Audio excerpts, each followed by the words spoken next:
Em alguns livros, fontes acadêmicas, artigos científicos, eu trouxe alguns estudos de caso para a gente ver na prática alguns aspectos da imagem, né? Porque quando a gente cai direto para a parte operacional, o que nos interessa é o dia a dia, né? Muita parte do fundamento vocês já têm, né? Então, lógico, é conveniente que eu trate, por exemplo, de proteção radiológica, mas eu não vou entrar tão profundamente em proteção radiológica, que tem gente com muito mais experiência, quase de vida, do que eu tenho de idade, né? de experiência profissional, tá? Então, qualquer semelhança anatômica, física, estrutural, de imagens aqui, é uma mera coincidência, tá? São imagens criadas por inteligência artificial. Vamos lá?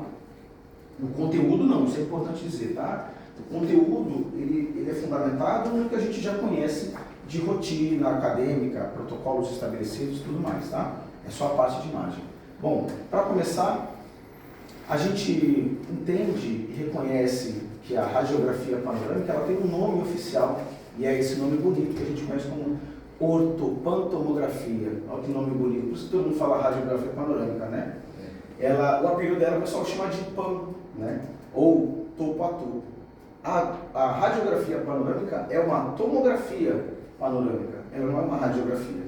Mas por que tem essa dubiedade, né? Essa dúvida? Por que tem tantos nomes para isso? Porque ela é uma imagem biplanar, como qualquer raio-x que a gente faz, né?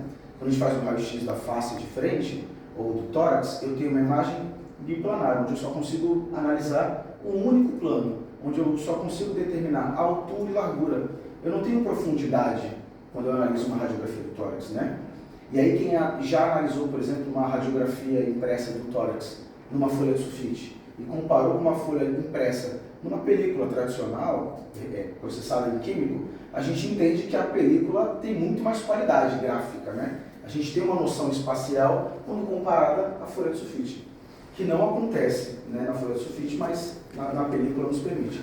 Então a gente não tem essa noção espacial de profundidade. A película dá essa falsa noção, né? Mas de modo geral, se eu tenho um objeto sobreposto ao tórax, eu não consigo definir através de uma radiografia de frente se esse objeto está em cima, no meio ou atrás, porque eu não tenho dimensionamento, né? Então a gente entende que a tomografia, ou pantomografia, vamos chamar de panorâmica aqui, ela é uma imagem biplanar e está aí a semelhança dela com uma radiografia. Mas ela é determinada como tomografia porque ela faz um movimento panorâmico em volta de um eixo, né? Ela foi desenvolvida lá em 1939 ou 33, se não me engano, por um médico japonês. E a princípio ela usava um fio específico curvo, que é dentro da boca do paciente. Quem já fez raio-x odontológico, assim, né? As sequências periapicais, né? Aquele monte de lâminas que são colocadas em suportes, vai colocando, é horrível, você faz muita imagem, machuca a boca, né? E a panorâmica veio para suprir essa necessidade. Depois de muito tempo, com o advento da tecnologia, ficou mais fácil desenvolver esse equipamento. E aí está falando de 1940, quase 50, onde na Europa, se não me engano, não lembro se foi Finlândia, foi desenvolvido o método radiográfico que a gente entende hoje. Antigamente o método era a película dentro da boca e fazia uma radiografia rodando a ampola, mas tinha muitos problemas, né, de movimentação, de borramento. Depois, a próxima sequência de desenvolvimento veio o equipamento, onde a película ficava da mesma forma, e quem girava era o paciente.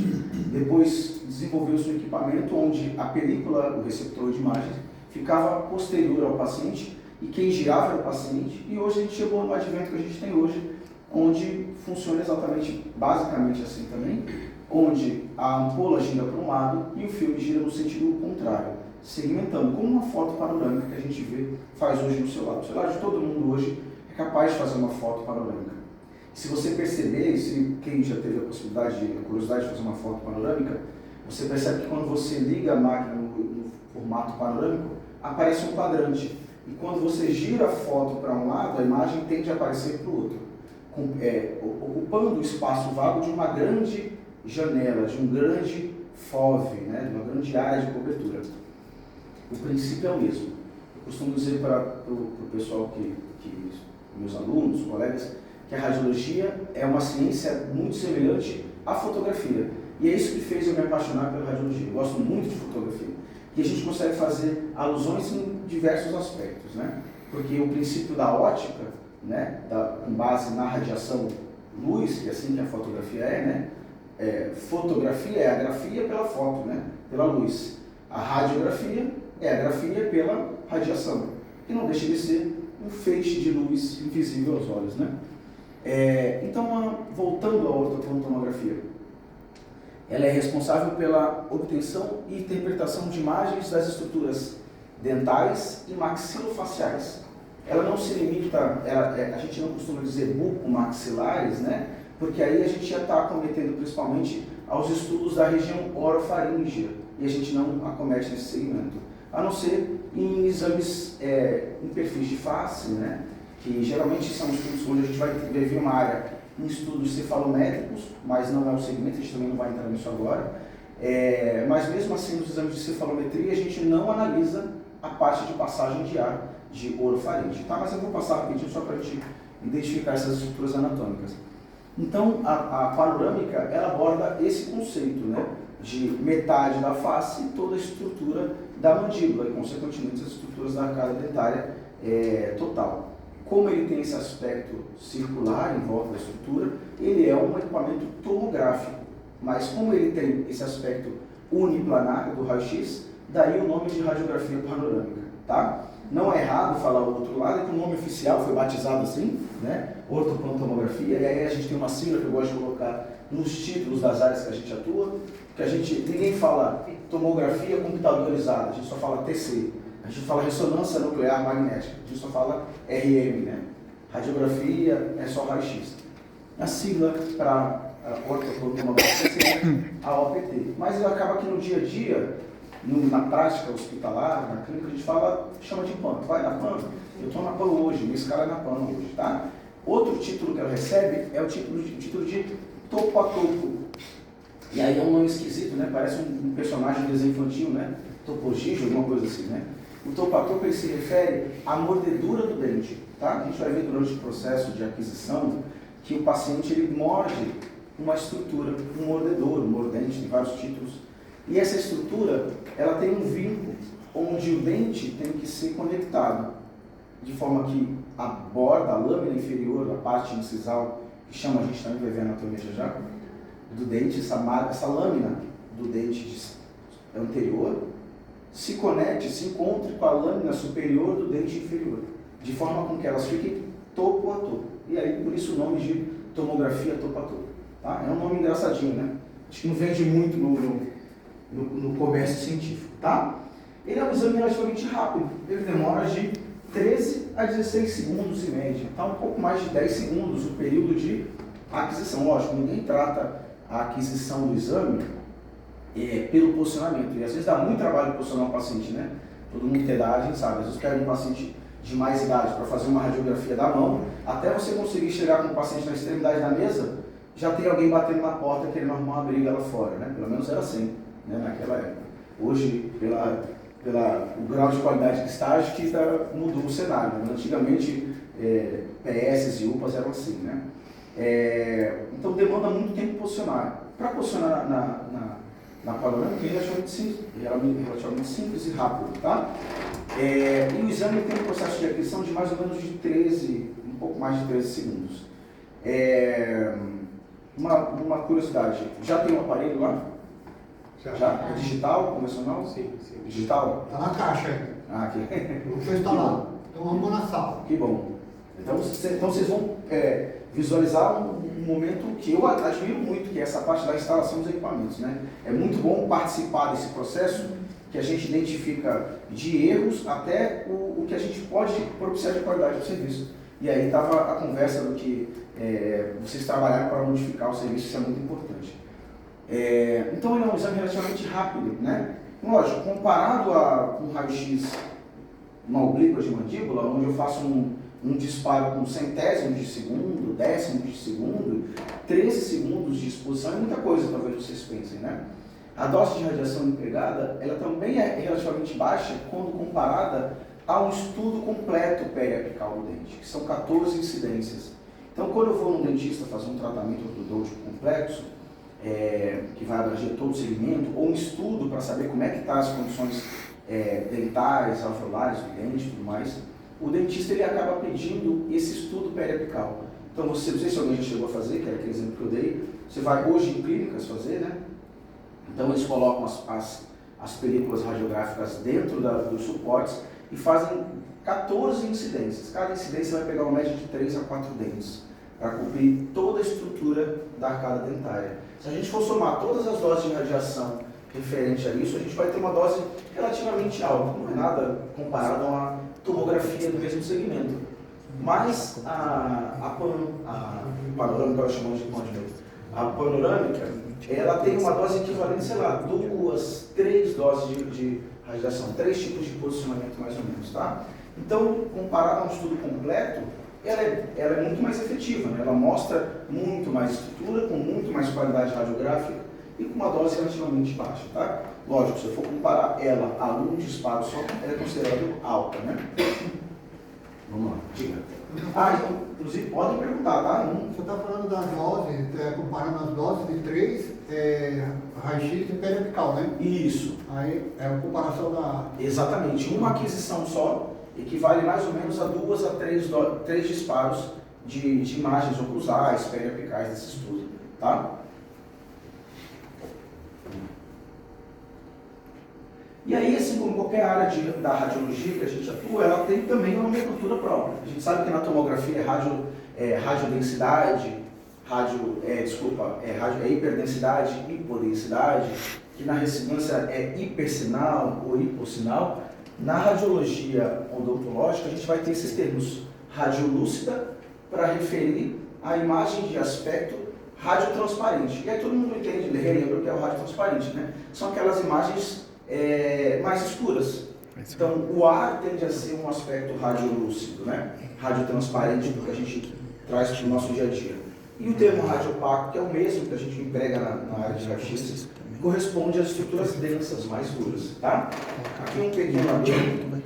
Com o advento do que a gente conhece hoje como a radiologia digital, o que a gente interpreta, o que o nosso cérebro interpreta como branco e preto, é totalmente irrelevante, né? Quem opera sistema digital sabe que se eu clicar no botão ali, o osso deixa de ser branco e vira preto, e o ar deixa de ser preto e vira branco. Isso tem a ver com a polaridade da imagem, né? Antigamente, lá nas películas mais antigas, a gente conseguia, a partir do tipo de película que foi comprada, a imagem radiográfica, o osso era preto e o ar era branco, né? Hoje, num futuro num passado não tão distante, as imagens de modo geral no sentido contrário. Ossos eram brancos e o ar era preto, numa radiografia de tórax, por exemplo, né? Mas com raio-x digital a gente pode inverter essa polarização. E daí um termo que a gente utiliza na ciência, que é um termo que é esquisito, é falar de duro e mole, né? O termo duro fala sobre estruturas densas, né? Sobre excesso de densidade numa imagem. E mole seriam imagens de baixa densidade, tá? Então, imagens mais apagadas, com tons mais escuros, ou relacionadas a uma estrutura, não sobre partes moles, mas sobre densidade da estrutura anatômica. Então, o termo radiolúcido, novamente, tem a ver com radiotransparência, que a gente já conhece na área, o radiopaco com a própria radiopacidade que a gente conhece. Tem um termo chamado densidade mista. Essa densidade mista, ela fala de estruturas cuja densidade anatômica, a gente está falando de aspecto de tecido, de análise anatomorradiológica, ela é mista, quase que heterogênea é o termo correto, tá? Eu não estou querendo dizer que o que é radiopaco é branco e é duro, e o que é radiolúcido é preto e não tem densidade. E a densidade mista é meio a meio. A gente está falando de um tom de cinza relacionado, por exemplo, a gorduras, tecidos moles, tá? É uma terceira nomenclatura utilizada dentro desse aspecto radiográfico. Por que é importante eu saber disso? Porque em prescrições médicas, na literatura, quando a gente vai se especializar ou buscar qualquer informação, existem descrições sobre esses achados, tá? E é a partir daí que a gente identifica, ajusta posicionamento, desperta o senso crítico sobre o posicionamento. Porque não adianta eu saber posicionar e fazer o exame se eu não tenho um senso crítico de saber se está errado ou não. Caso contrário, eu mando esse exame errado para frente, tá? Vamos mais. Tô falando muito rápido, gente? Não, tá bom. Geralmente eu desembeço a falar, tá? Foi o café. Bom, e novamente, se precisar gerar uma pergunta, pode perguntar. As indicações da realização desse exame, de modo geral, né? Avaliações ortodônticas do espectro mais amplo, de tratamento de cárie até pesquisa, por exemplo, de densidade mineral, análise da estrutura anatômica, tá? Então, qualquer tipo de tratamento ortodôntico pode solicitar esse exame. Ah, mas era um abscesso, pode ser. Era um siso que não eclodiu, pode ser também solicitado, tá? Então, dentro de um pedido que a gente vai receber, vai estar N hipóteses diagnósticas para essa pesquisa. Não vai ser nada muito grave, ainda mais atuando na área pública, né?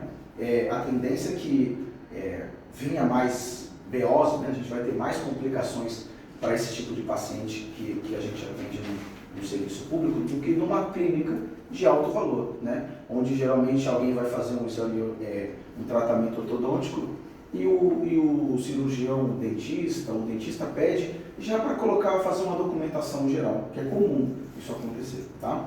Eu, por exemplo, fiz esse estudo completo periapical porque eu fui fazer um tratamento de um canal. Aí a dentista falou, olha, vamos fazer uma revisão geral já? Aí eu falei, vamos. Não custa nada, né? Vamos lá. Fui lá, fiz 14 imagens e machuca, é incômodo, você tem que morder a placa e se a imagem fica ruim, faz de novo. A panorâmica é muito mais simples, né? Apoia o queixo ali, o equipamento gira de forma adequada, enfim, eu achei que era panorâmica. Eu só fui descobrir que não era quando eu estava fazendo. Quando eu vi que eu não olhei o pedido, né? Quando eu cheguei no serviço lá, eu falei, era panorâmica? Não, eu pedi um outro estudo. Como eu não conheci, a gente que é da área, falou assim, não, deixa eu ver como é que é. E aí eu fiquei lá curtindo o momento e sofrendo com aquele monte de placa, né? Lesões e infecções ósseas direto, então assim, de modo geral. Então imagina, esse paciente pode ser um paciente, por exemplo, que teve um processo infeccioso relacionado a uma sinusite, por exemplo, né?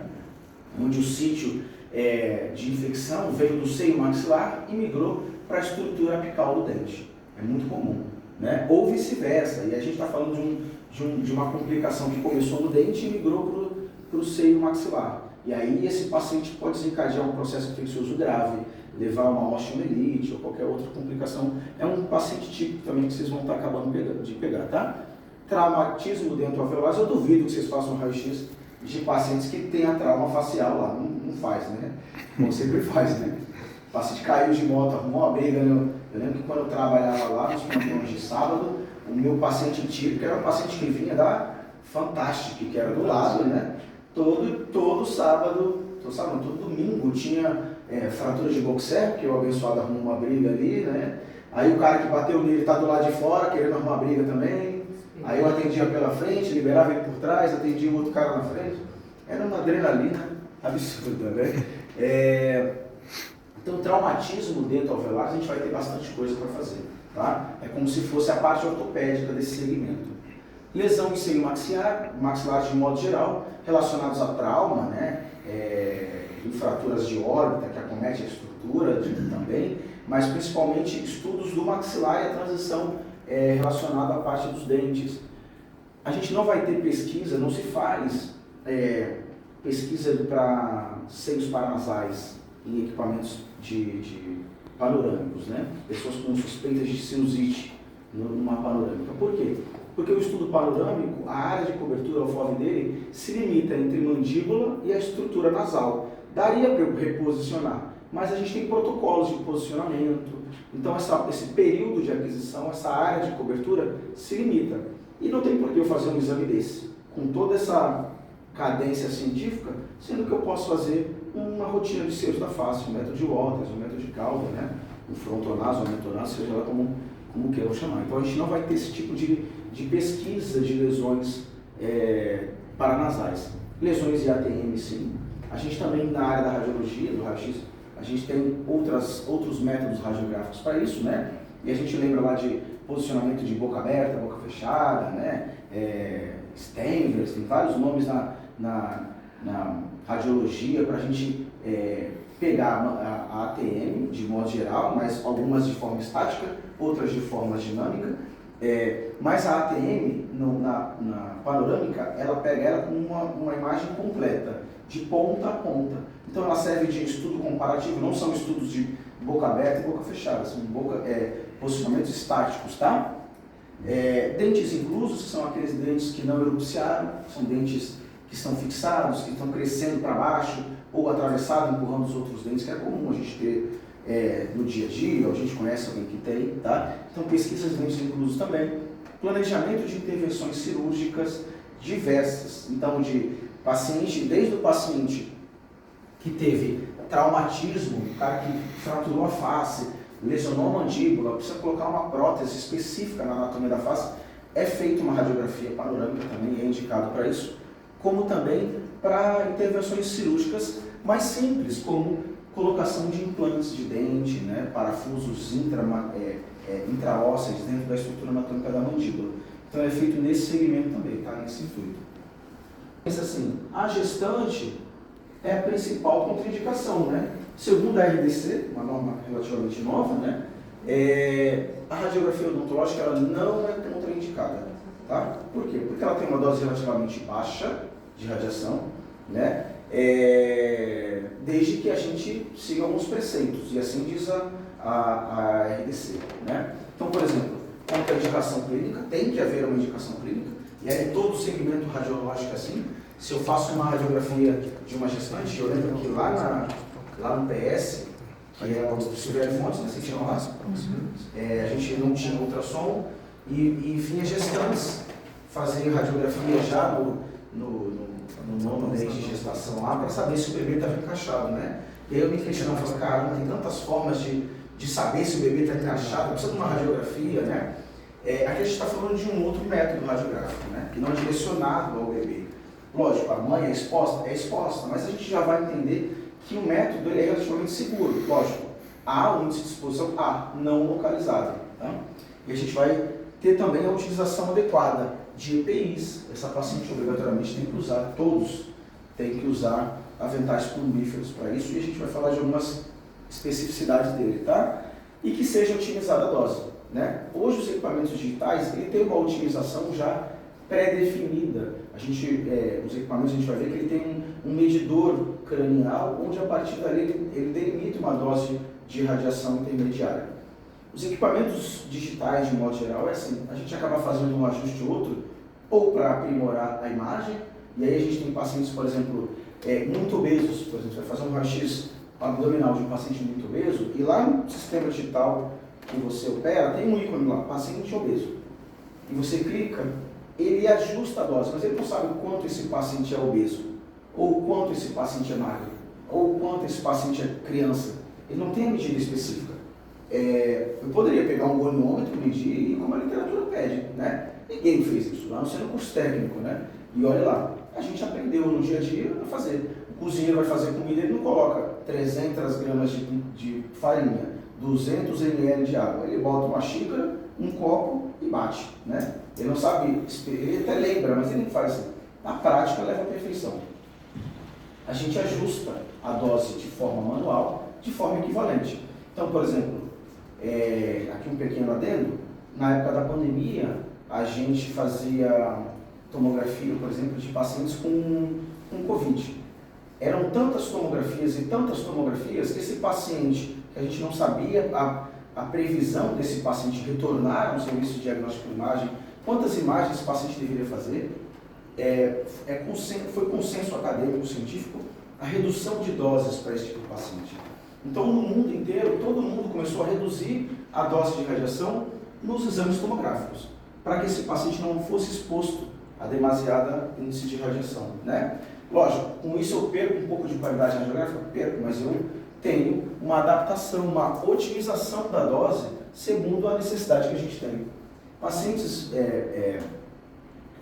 gestantes, a gente consegue reduzir a dose também, tá? Mas a gente vai ver que a prática, no modo geral, é muito segura, tá? Segundo a projeção do feixe, segundo a utilização de EPI, tá? Referente à dose radiográfica, à área irradiada, então é um exame relativamente simples e seguro.